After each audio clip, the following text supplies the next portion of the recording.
నా మరదలు ఖచ్చితంగా వస్తారు ఆడ. మా మామ కూతుర్లు వస్తారు, నాకు బావ అని కూడా నాతో మాట్లాడతారు. వాళ్ళతో నేను మాట్లాడితే నువ్వు ఎలా రియాక్ట్ అవుతావు చెప్పు నాకు. ఎందుకు మాట్లాడుతావు నువ్వు వాళ్ళతోటి?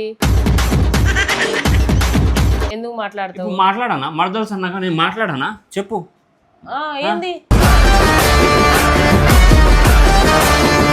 ఓ డీజే టిల్లు లాగా అని అంటున్నావు?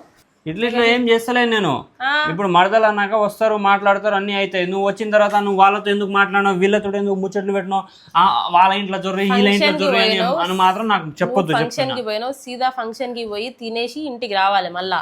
సరే, వీళ్ళతోటి వాళ్ళతోటి మాట్లాడడానికి వెళ్తలే నువ్వు, అర్థమైతే? ఫంక్షన్ కి వెళ్తా, వాళ్ళు వచ్చి హాయ్ బావా ఎలా ఉన్నావు, బాగున్నావా, అసలు ఏంది ఈ మధ్య అసలు ఎక్కడ కనిపిస్తలేవు, పెళ్లి చేసుకుని అట్లనే వెళ్ళిపోయినావు అని చెప్పి అంటారు.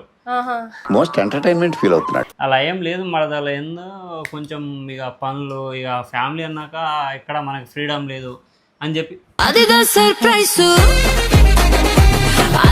మరదలు గిరిదలని మాట్లాడకు నువ్వు మళ్ళా. సరే పేరు పెట్టి పిలుస్తా, లేదా మరదలు అన్నప్పుడు నేనేం మరదలు అని చెప్పాను, పేరు పెట్టే పిలుస్తా.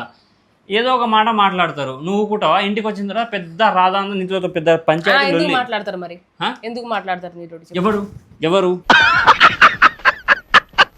నీతో ఎందుకు మాట్లాడతారు? ఎవరు అని అడుగుతున్నాను. నీ మరదలు మాట్లాడతారు. ఇప్పుడు